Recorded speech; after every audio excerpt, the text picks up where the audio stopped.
Hello friends, welcome to my channel. Cauliflower తోటి మనం different recipes prepare చేస్తాం కదా. వాటిలో కాలీఫ్లవర్ పికిల్ కూడా ఒకటి.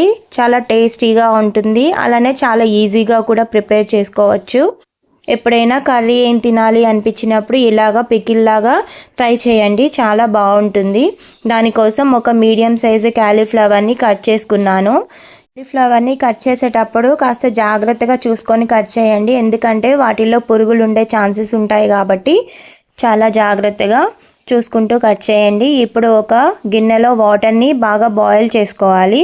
బాయిల్ చేసుకున్న తర్వాత మనం కట్ చేసుకున్న కాలీఫ్లవర్ని వేసుకొని ఒక 5 minutes ఆ హీట్ వాటర్లోనే ఉండనివ్వాలి. ఈ 5 minutesలో కాలీఫ్లవర్ అనేది 50% కుక్ అవుతుంది.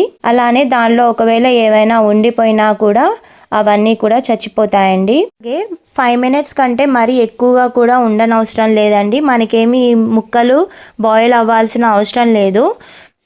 ఒకవేళ ఎక్కువగా బాయిల్ అయితే కనుక మన పికిల్ అనేది పాడవుతుంది.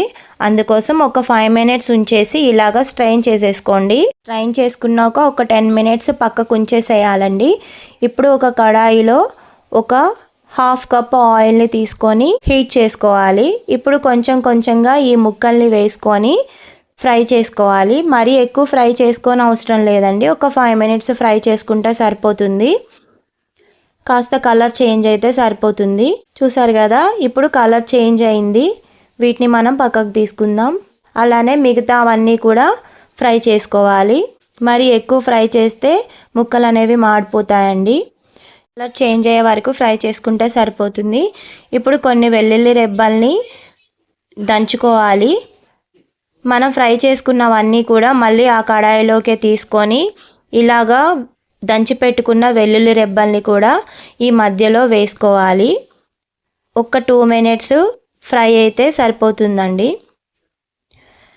తర్వాత ఇందులోకి మనం కావాల్సిన కారంని అలానే ఉప్పుని కూడా యాడ్ చేసుకోవాలి. ఇక్కడ నేను కారం ఒక 2 spoons యాడ్ చేసుకుంటున్నాను.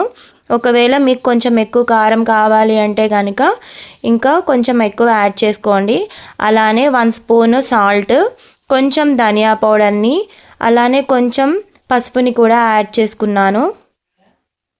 అలానే ఒక 1/2 చెక్క నిమ్మరసం కూడా పిండుకోవాలి. పుల్లగా టేస్ట్ అనేది బాగుంటుందండి. చూసారు కదా, కారం అనేది కరెక్ట్గా నేను తీసుకున్న క్వాంటిటీకి సరిపోయింది. ఒకవేళ మీకు ఇంకా ఎక్కువ గ్రేవీ కావాలి అనుకుంటే కారంని యాడ్ చేసుకోవచ్చండి. నాకు ఈ గ్రేవీ అనేది సరిపోతుంది. అంతే అండి, కాలీఫ్లవర్ కారంని మనం చాలా ఈజీగా ప్రిపేర్ చేసుకోవచ్చు. చాలా టేస్టీగా కూడా ఉంటుంది. ఒకవేళ ఈ రెసిపీ కనుక మీకు నచ్చినట్లయితే సబ్స్క్రైబ్ చేసుకోండి. Thank you.